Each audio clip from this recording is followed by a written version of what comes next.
and welcome to the programme. Russian military personnel intend to conduct large-scale military drills in Crimea involving more than 10,000 artillerists and about 3,000 units of rocket artillery weapons. This is according to the Crimea Realities news website. So how should Ukraine and the whole world community respond to such actions? Well, to discuss this, we are joined in the studio today by Oleksandr Musienko, head of the Centre for Military and Law Research. Hello, thank you so much for coming in. Hello, thank you. So really, that's the main question. How do you think Ukraine and the international community can respond to these military drills if what Crimea Realities is reporting is true? First of all, I want to say that this is not the first drills, not the first military exercise in the Crimea, and not only in the Crimea, but in the western eastern border nearby Ukraine, and that's a huge threat and problem not only for Ukraine but for the countries of Black Sea region, Romania, Bulgaria, and others, and to the whole Europe. And what sort of purpose do they need these artillerists and different pieces of military equipment? Is it just for military drills, or do they have another purpose? Is it sort of a provocation, in your view? This is provocation also, and I want to say that, as you know, United States began a procedure to withdraw from the intermediate range nuclear treaty, and after that, and that was because Russia developed and testing new ballistic missile RS-26 Smerch, and also Russia militarized Crimea, and in Crimea right now based Russian missiles Iskander, which range is about more hundreds than 500 kilometers, and that's a threat. That's a big threat for Ukraine and Europe also. I thought it was interesting how you mentioned the Black Sea, because not only do you have Russia trying to control its portion, but also you have a lot of NATO military drills which take place in that particular region every year. So what sort of methods does Russia use to reassert its sort of, I guess you could say, attempt to control the Black Sea? Yes, Russia take attempt to control Sea of Azov and harassment of the trade ships, and also Russia tried to control the Black Sea and the same. What are its main interests, though, in the Black Sea? In the Black Sea, they want to block trade routes to Ukrainian the trade routes for Ukrainian and non-Ukrainian ships, and to create a big economically problems for Ukraine. Well, this was one of the main aims of the recent blockade of the Sea of Azov. Yes. To stop Ukrainian ships going to Berdyansk and to Mariupol. Yes, and the same situation could be in the Black Sea. So that's why our allies from our Western allies from NATO began to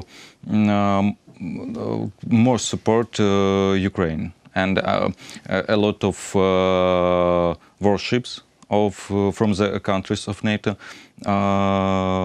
came also into Black Sea to control the situation and to deterrence Russia from its plans. And do you think that this deterrent works to a certain extent, according to your findings and research?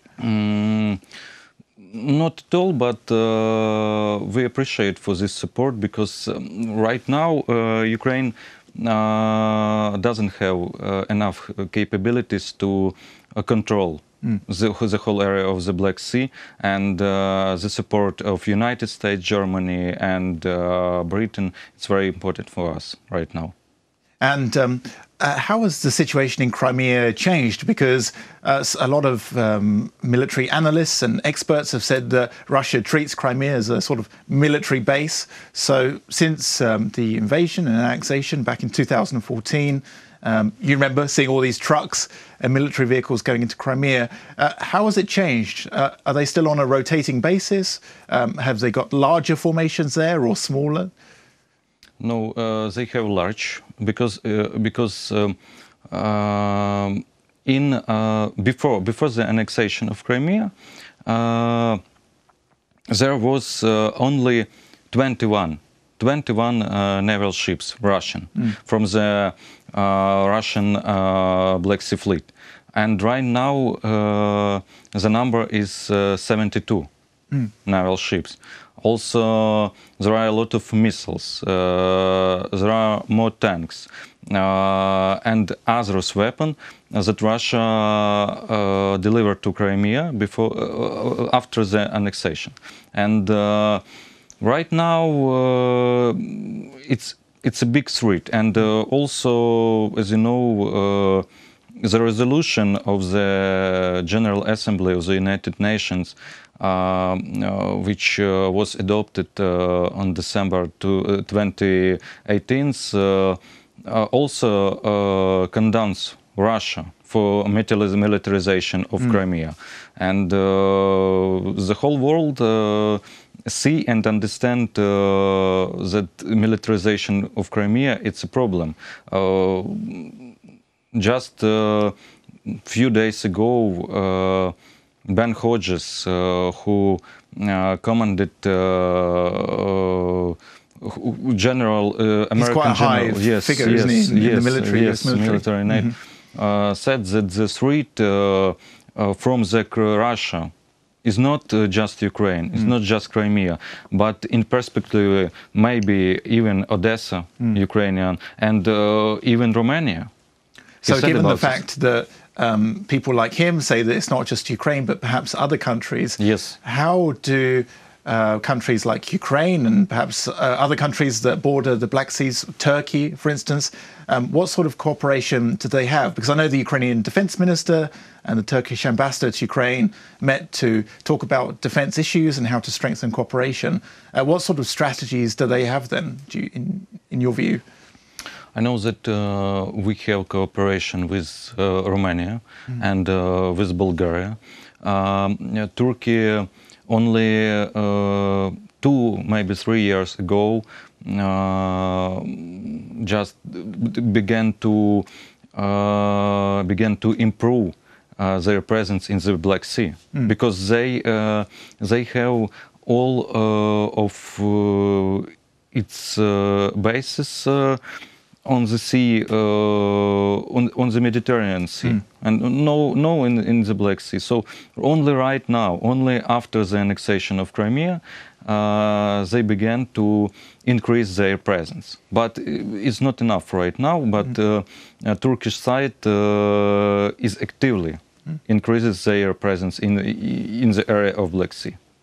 Okay, perfect. Well, thank you so much for coming into our studio. It's very interesting to talk to you today. Thank you very much.